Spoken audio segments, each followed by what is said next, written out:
मालिक और संतों में कोई भेद नहीं। वास्तव में मालिक और उसके भेजे हुए या बख्शे हुए संतों में कोई भेद नहीं होता। मालिक संतों के अंदर निवास करता है और संत मालिक के अंदर। जो आपको संतों के द्वारा हुक्म मिलता है, जो जागे हुए होते हैं, उनको नतमस्तक होकर वो हुक्म पर फूल चढ़ाते हैं। लेकिन जो बाहर से ही भक्ति करते हैं, जिनको अभी संत मत की हवा भी ले लेगी है, उनको संतों के वचन संत कितना ही हाथ जोड़कर कभी नहीं मान सकते। ये फैसले। हाँ जी।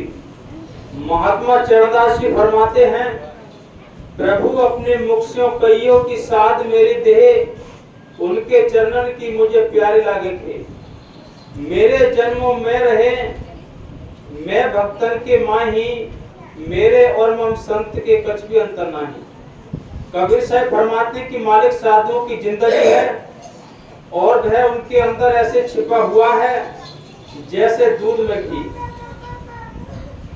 भगत नामदेव जी फरमाते हैं, सगल कलेश निंदक भया खेद, नामे नारायण नाही भेद। परंतु ये बात विशेष रूप से याद रखने की है कि ऐसा संत कोई बिरला ही होता है। गुरु अर्जन साहब फरमाते हैं कि परमात्मा और उसके संतों में कोई अंतर नहीं होता, परंतु ऐसा संत करोड़ों में कोई बिरला ही होता है। राम संत में भेद कुछ नहीं, एक को जन कई में लाख करोड़ी। सच्चे मालिक की कोई जात नहीं, उसकी ज्योति सब इंसानों, क्या हिंदू क्या मुसलमान, क्या सिख क्या ईसाई और क्या जैन, सबको जीवन और शक्ति दे रही है। ना तो ये जात पात के बंधन किसी जीव के पैदा होने से पहले होते हैं, गर्भवास में कुल नहीं जाती और ना ही मरने के बाद रहते हैं। ये बंधन केवल इस संसार में आने के बाद पड़ते हैं। जो संत भक्ति करके मालिक की दरगाह में जाते हैं, वे मालिक से मिलकर मालिक का रूप बन जाते हैं। इन बंधनों से आजाद होकर वे मालिक के प्रेम की मस्ती में मस्त रहने लगते हैं और सब जीवों में मालिक का स्वरूप देखने लगते हैं। अवल अल्लाह नूर पाया कुदरत के सब बंदे, एक नूर के सब जग उपजिया कौन भले को मंदे। दादू साहब फरमाते हैं, ना हम हिंदू होंगे न मुसलमान, सठ दर्शन में हम नहीं, हम रात के रहमान। गुरु अर्जन साहब फरमाते कि मैंने हिंदू और तुर्क दोनों से नाता तोड़ लिया है। मेरा संबंध केवल उस सच्चे मालिक से है, जिसको चाहे गोसाई कहो, चाहे अल्लाह राम कहो या खुदा। ना मैं व्रत रखता हूँ न रोजा, ना मैं हज को जाता हूँ न तीर्थों की यात्रा करता हूँ, ना मैं पूजा करता हूँ ना ही नमाज पढ़ता हूँ। मैं तो केवल एक निरंकार की सेवा, पूजा और सिमरन करता हूँ जिसने ये शरीर बनाया है।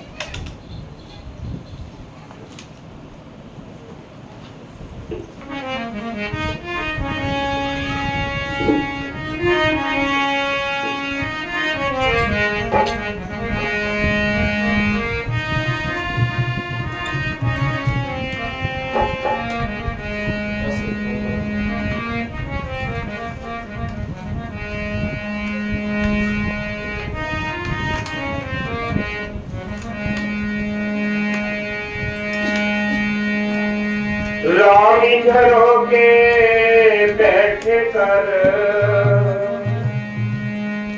सबके मुजराले, जैसी जाकी भावना तैसा ही भर ले।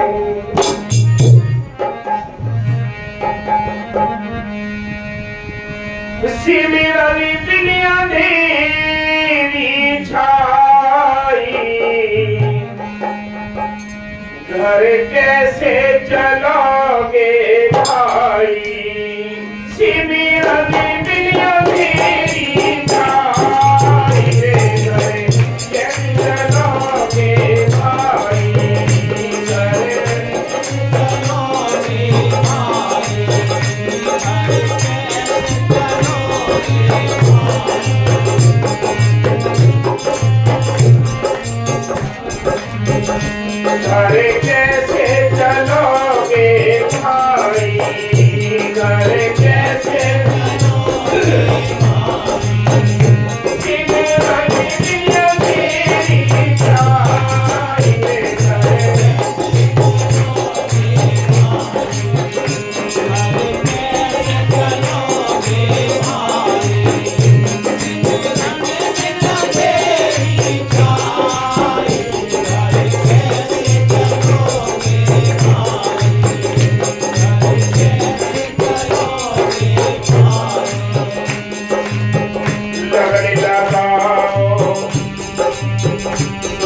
लगाओ चौका करे पनिहारी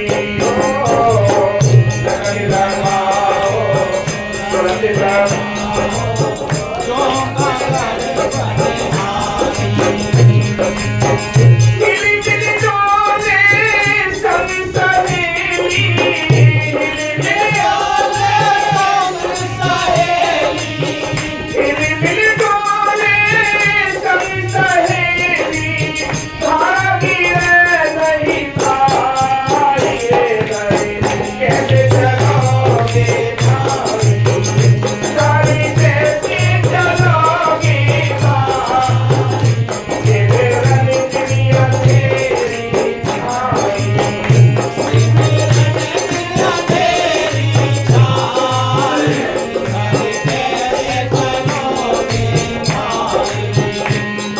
लिखा है कि बिना सिमरन के जैसे अंधेरी रात होती है,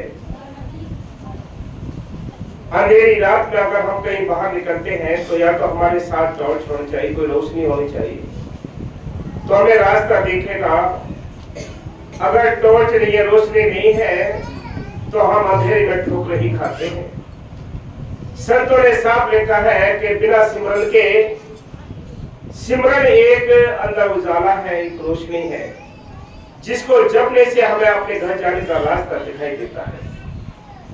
जब तक हम सिमरन नहीं करेंगे, अमल यानी लगन सुरत नहीं लगाएंगे, तब तक कुछ भी नहीं बनता है। नाम लेकर सत्संग सुनकर आप ये ना सोचें कि इससे हमारा कल्याण हो जाएगा, बहुत टाइम लगेगा।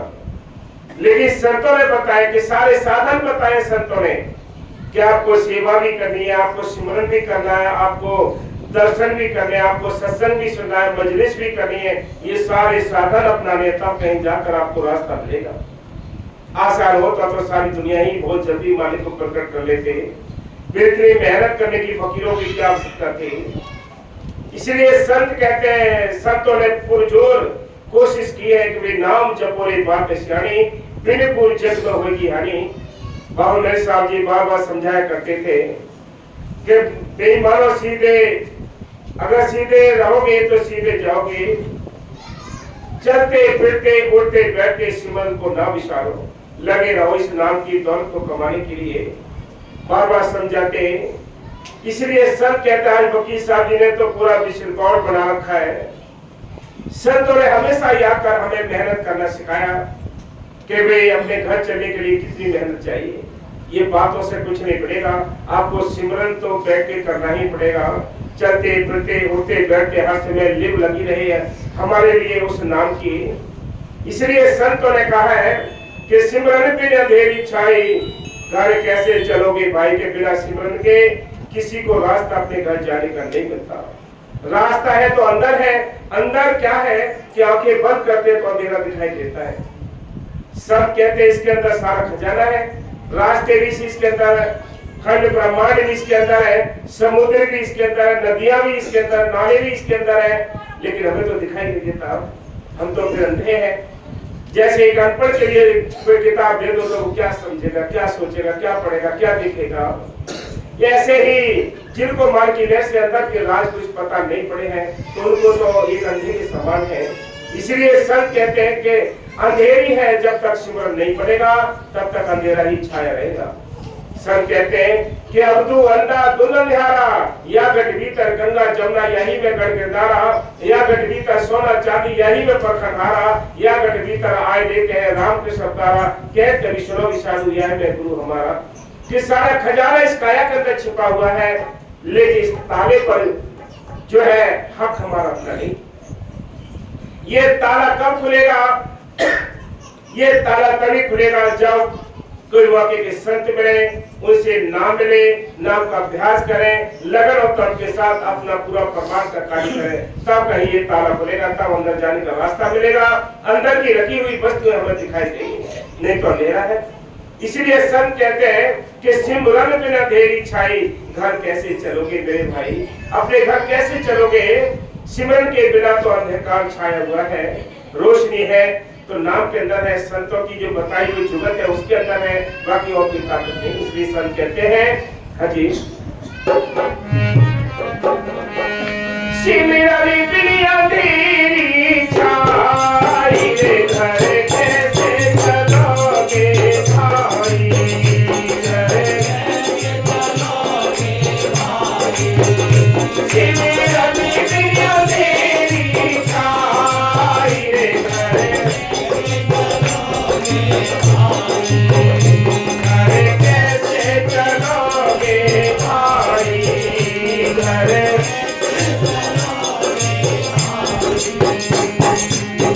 लगन लगाओ सुरत लगाओ जो कागरे पढ़ाई हो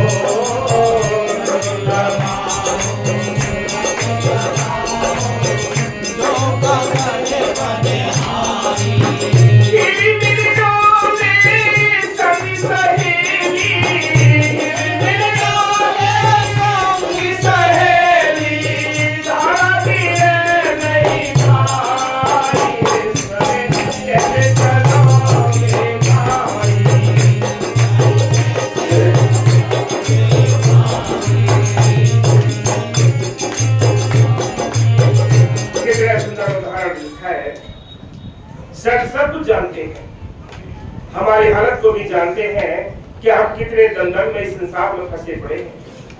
हमें वो अच्छी तरह जानते हैं कि कितने हम यह स्वार्थ में फंसे पड़े हैं, कि कितनी चिंता है हमें परमात्मा की, सारा कुछ जानते हैं, लेकिन फिर भी हमें वह अपना बना कर रखते हैं। इस वजन को, इस स्वार्थ के जोर को, इसको घटाने के लिए वो कोशिश करते हैं कि इसका मन इधर से हट कर थोड़ा मालिक को लग जाए, कोशिश करते हैं पूरी, लेकिन ये मन हटता नहीं, ये मन हटता नहीं। कोई होते हैं जो ठोकर मार देते हैं, बाकी सब इसमें ही करे, कोई कल कैसे क्या होगा, कल कैसे क्या होगा, इसी में लगे रहते हैं। कितना सुंदर लिखा है, लगन लगाओ सूरत लगाओ। जो दुनियादारी के काम होते हैं उनके लिए भी लगन चाहिए, उनके लिए भी तवज्जो चाहिए, तब उनमें काम में सफलता मिलती है। तो मालिक का जो ज्ञान है वो आसान नहीं, उसके लिए भी आपको तड़प चाहिए, लगन चाहिए, तवज्जो चाहिए, तब कहीं भक्ति के मार्ग में भी सफलता मिलेगी। ऐसे आसान होता तो सबको ही मिल जाता। वो मालिक बड़ा दयालु भी है, लेकिन उससे मिलने का जो रास्ता है वो बड़ा कठिन है और सरल भी है। इसलिए संत कहते हैं कि लगन लगाओ सूरत लगाओ, जो का घर पनहारी। हरियाणा पंजाब राजस्थान में आज भी घड़े में पानी भरकर लाती है, सहेलियां जाती हैं, साथ में सारी सहेलियां होती हैं, हिल मिलकर बातें करती जाती हैं। सिर पर घड़ा होता है, बगल में बच्चा होता है, हाथ भी लगा नहीं होता है घड़े पर, लेकिन फिर भी घड़ा गिरता नहीं है। क्यों नहीं गिरता है? क्योंकि उनका ध्यान, उनकी तवज्जो, उनका सूरत जो सीधी लगी हुई है घड़े पर। जरा भी ध्यान हट जाता है घड़े से तो तुरंत घड़ा गिर जाता है, फूट जाता है। तो और भी लोग कह देते हैं चलते हुए कि तुम्हारा ध्यान कहाँ था, ध्यान कहाँ था। ये ध्यान ही तो हमने परमात्मा से हटा रखा है। जो हमारे परमात्मा के कार्य पूरे नहीं होते, जो हमारी सेवा नहीं हो पाती, सिमरन नहीं हो पाता।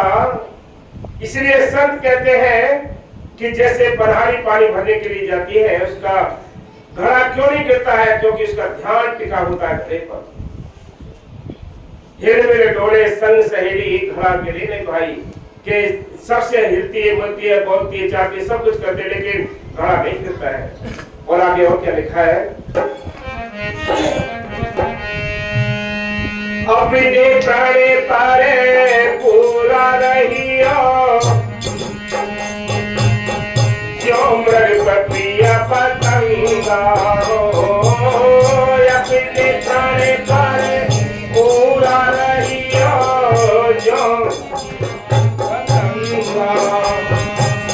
पुरुषन प्रीत कराई जैसी, पुरुषन प्रीत कराई जैसी, तेरे अपने को मिटाई रे घरे कैसे चलोगे भाई, घर के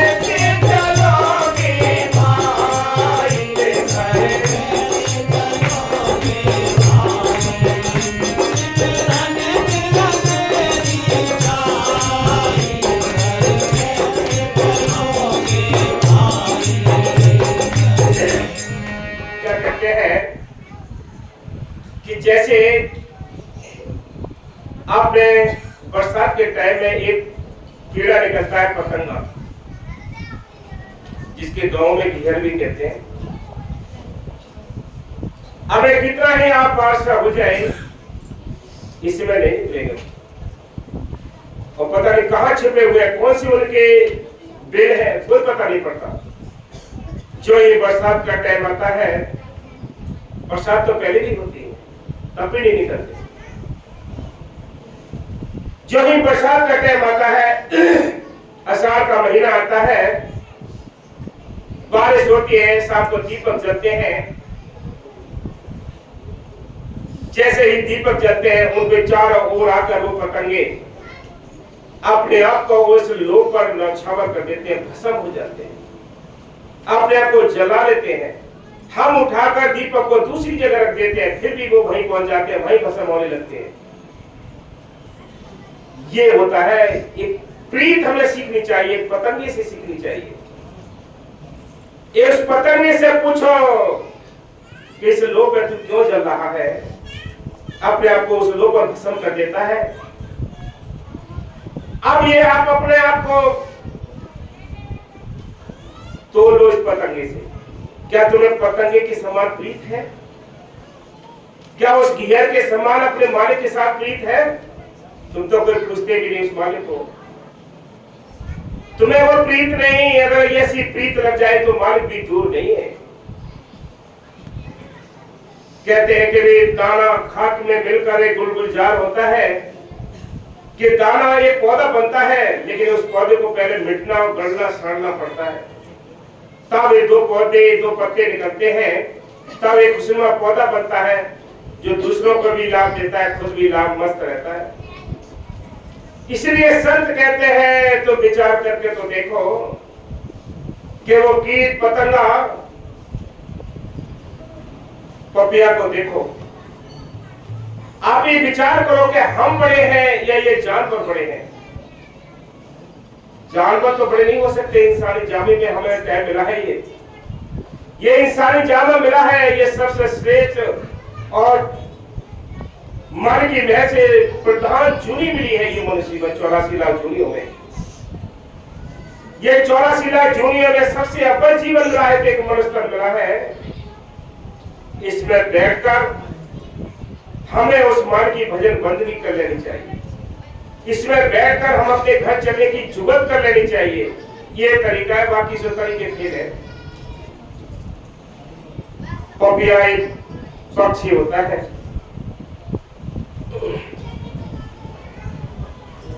पूरे वर्ष भर प्यास से व्याकुल होकर पीऊ पीऊ करता रहता है।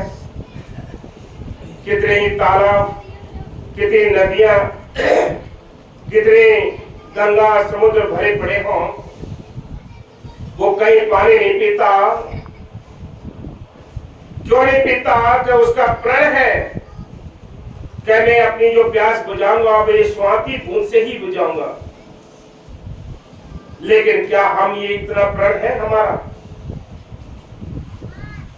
एक बार कबीर साहब गंगा किनारे जा रहे थे, एक प्यासा व्याकुल पपी आकाश में उड़ रहा था। प्यासे व्याकुल था, किसी शिकारी ने उसको तीर मार दिया। तीर लगते ही वो घायल अवस्था में गंगा की धार में गिर पड़ा। जब गंगा की धार में गिर पड़ा, उसको अपना प्रण याद आ गया कि कहीं ऐसा ना हो इस गंगा की एक बूंद भी मेरी चोंच में अगर चली जाए तो कोई ये नहीं कहेगा, या मेरा भी प्रण टूट जाएगा, फिर कोई ये नहीं कहेगा कि पपिया स्वाति बूंद से ही अपनी प्यास को बुझाता है।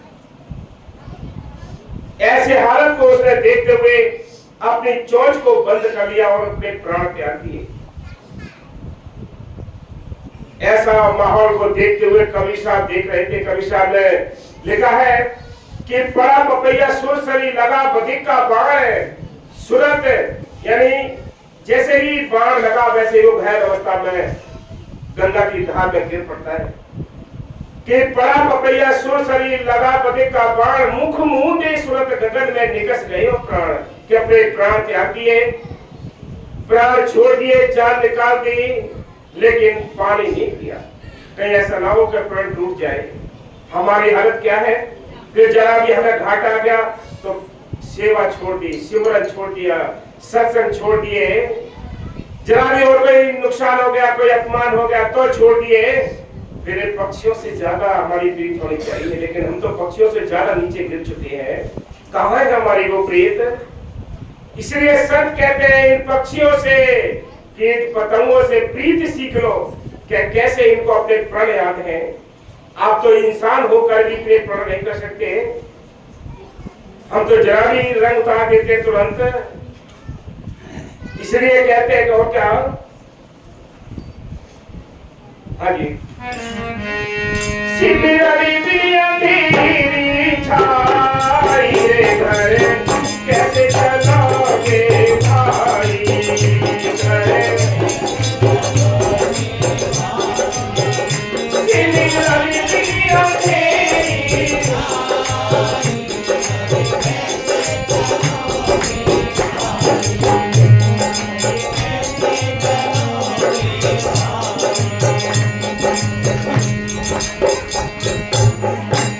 सिमरनी जीवन सुना चौर छाई अंधेरी, ओ बिन सिमरनी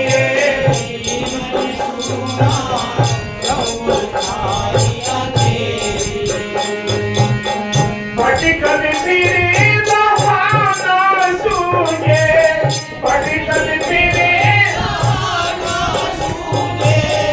रास्ता पड़े लगा खाई रे घर कैसे चलोगे भाई, घर कैसे चलोगे भाई, घर कैसे चलोगे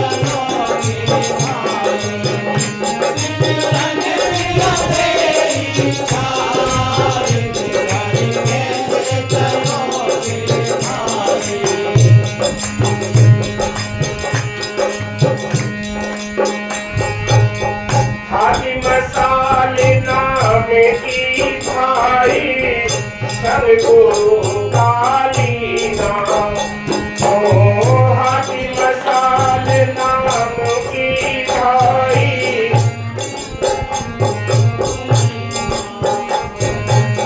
परि प्रहलाद बचावे वो स्वामी, परि प्रहलाद बचावे वो स्वामी, सभी दुविधा मिट जाए रे घर कैसे चलोगे भाई, घर कैसे चलोगे भाई रे घर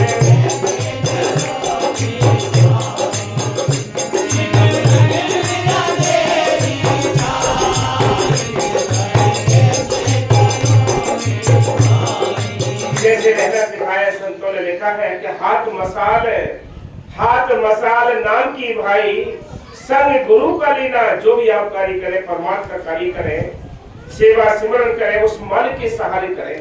क्या मालिक शाम को भी अगर सिमरन करके उठे तब भी क्या मालिक तूने हिम्मत बख्शी, तूने अपनी दयालु बख्शी, तब मैं इतना सिमरन कर सका हूं, मेरी अपनी कोई औकात नहीं। अगर तू चाहे तो मेरे अवगुणों को देखेगा तो मैं तेरे पास बैठने के लायक नहीं हूँ। हम अपनी ये लाचारी या कमजोरी उस मालिक के आगे रखें। क्या है मालिक, हम अपनी ताकत के साथ तेरे द्वार नहीं आ सकते, तू अपनी ताकत बखस दे, तू अपनी दया बखस दे, तब हम तेरे द्वार आ सकते हैं। और कोई चारा नहीं है। सिमरन करना ये प्रार्थना है। प्रार्थना कैसे ही कर लो, ये सिमरन है। लाचारियां हैं, अपनी मजबूरियां हैं, ये मजबूरियां आप सुनाओगे इस मालिक को, वो जरूर दया करेगा। जैसे आपने देखा होगा भिखारी जब दरवाजे पर आता है तो बड़ी दीनता से वो पता नहीं कितनी दुआएं दे देता है, जितने उसके पास पहले कुछ होगा भी नहीं। इतनी दुआएं तो वो दे देता है, लेकिन भिक्षा उसको तभी मिलती है जब वो ये दुआएं देता है, बड़ा निमाणा बन जाता है, दीन बन जाता है, तब उसको भिक्षा मिलती है। ऐसे ही मालिक के दरवाजे पर जब आप खड़े हैं तो आपको भी दीनता भरी पुकार करोगे, यानी छोटे पन का पुकार करोगे, हंस में सेवा सिमरन दर्शन में लगे रहोगे, तो दया की भीख तो मिल जाएगी, कोई रोकने वाला नहीं है। लेकिन कमी है तो हमारी अपनी पुकार में, कमी है तो हमारी अपनी दीनता में, कमी है तो हमारी उसके लिए याद में।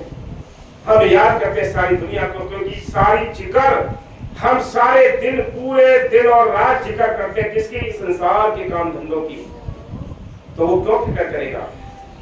वो कहता है तू मेरी जिक्र करके तो देख ले, फिक्र तो मैं तेरी आप कर लूंगा। हम जिक्र करते हैं दुनिया की तो वो तो दूर खड़ा रहता है। हम जिक्र में सारी दुनिया लगी पड़ी है, इस संसार की जिक्र में, माल की जिक्र में जो लग गए उनके मालिक ने काम किए हैं। आपने देखा होगा नरसी का भाग भर दिया उसने, द्रौपदी की लाज बचा दी, प्रहलाद को बचा दिया, सारे संतों के भक्तों के काम किए उसने। क्या की है? जन उन्होंने जिक्र की उसकी, अपने आप को खोया है, उसके हवाले किया है, सम्मान की अपमान की कोई परवाह ना की, तब कहीं जाकर उसने अपनी दया भैर के साथ भंडार खोल दिए। ऐसा याद रखना, कभी किसी को कुछ नहीं मिला, बातों से कुछ नहीं मिल रहा है, जब इस मन को छोटा बनाना पड़ेगा, इसको उसके हवाले करना पड़ेगा। जैसे डॉक्टर ऑपरेशन बोल देता है, परिवार के लोग तो ये तो कहते नहीं है डॉक्टर साहब कम काटियो, धीरे काटियो, दर्द ना हो, ये कहता है, उसके हवाले कर देते हैं। डॉक्टर कहते हैं इनको बाहर भेजो सबको, परिवार वालों को बाहर कर देते हैं, डॉक्टर के हवाले कर देते, तो वो जैसा चाहे ऑपरेशन करे, उसके हवाले करते हैं तभी तो ऑपरेशन करता है। और हम कहेंगे लुका छुपी करेंगे, अरे देखे कैसा काट रहे हैं, अरे कैसे देख रहे हैं, तो वो डॉक्टर कभी भी इलाज नहीं करेगा, कभी ऑपरेशन नहीं करेगा। इसलिए संत कहते हैं कि उस मालिक के हवाले हो जाओ, जब तक तो उसका आत्म समर्पण उसके लिए नहीं करोगे, वो दया के राज नहीं खुलेगा आपके ऊपर। ये चतुराई से कुछ नहीं बना, चतुराई के मैदान नहीं है, ये भोलेपन का मैदान है। संत कहते भावशाली कहते थे कि भाई तुम ऐसे बन जाओ जैसे मुर्दा होता है, मुर्दे पर लेनाते हैं, जिधर चाहो वो गिर जाता है। कभी कहता है कि मुझे ठंडा लग रहा पानी, कभी कहता है गर्म लग रहा पानी, कुछ नहीं कहता वो। ऐसे जब बन जाओगे तब तुम पर वो मालिक दया बरसाएगा, ऐसे दया नहीं बरसाता। हमारी हालत तो बहुत बिगड़ चुकी है, काल ने हमारी मत मार रखी है, याद ही नहीं आता कुछ हमें, सारे दिन दुनिया की जिक्र करते रहते हैं। कभी एक हाल में बैठ कर सोचो कि संतों ने बताया कि 2 घंटे अगर तुम एक साथ नहीं बैठ सकते तो पूरे दिन में चर्चा करके, परमार्थ करके, प्रेमियों से मिलके, पोथी पढ़ के, शब्द गा के, किसी न किसी तरीके से 2 घंटे का जो टाइम है वो इकट्ठा होना चाहिए, तब कहीं जाकर आपका कोर्स पूरा होगा। याद रखो, बातों से कुछ नहीं मिला। वैसे तो बहुत बड़े भाग्यशाली हो, बड़े किस्मत वाले हो हमारे की महर से कि जो आपको इतने ताकत वाले वो नाम मिला है, सतलोक सचखंड का नाम मिला है। सारी दुनिया को देखो, हम सबसे ज्यादा तो ये दुनिया भक्ति करती है, मेहनत करती है, 10-10, 15-15 दिन भूखे मरते हैं, देखा भूखे मरते हैं, कितना मेहनत करते हैं। कोई ठंड में नहाता है, कोई गंगा में नहाता है, कोई कुछ करता है, कितने काम करते हैं, ये मेहनत बहुत करते हैं। यहाँ तो सहज मार्ग है ये कि सिमरन मार्ग सहज का, सबको दिया बताए श्वास श्वास सिमरन करो, एक दिन गुण मिल जाए। कि सिमरन मार्ग सहज का फिर भी नहीं होता। संतों ने सहज बता दिया है कि चलते फिरते भी जप ले, तू फिर भी नहीं जपा नहीं जाता, तू बैठ के जप ले, खड़े होकर जप ले, जैसे चाहे जप ले, सहज बना दिया है। लेकिन फिर सहज नहीं कर सकता है, फिर भी नहीं कर रहे, तो कैसे कब करोगे? हाँ जी, सिमरन दिया तेरी छाई रे, घर कैसे चलोगे?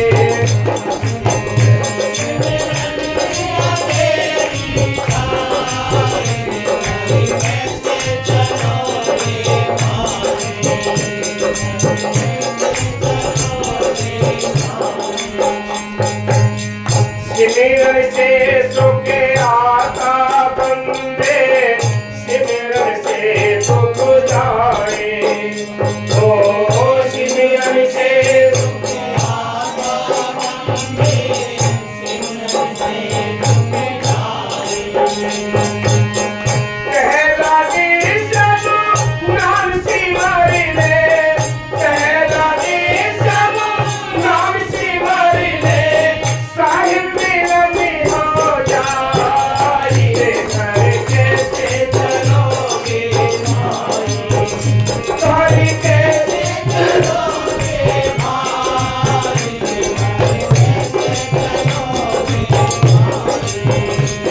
अरे कैसे चलोगे भाई,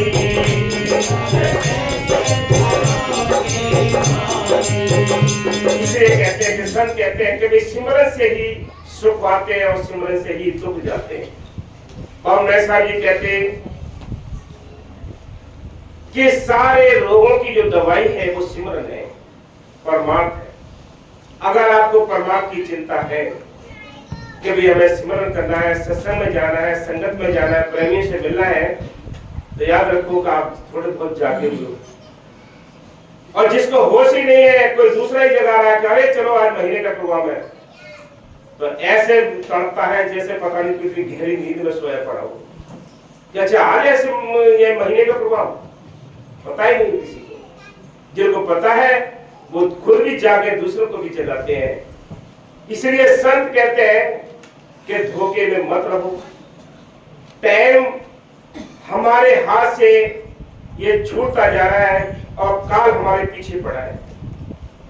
हमारी आपकी तो कोई ताकत है, बड़े बड़े संतों परम संतों को भी वो टेंशन में डाल देता है, क्योंकि देश उसका, शरीर उसका, सारा माहौल उसका है।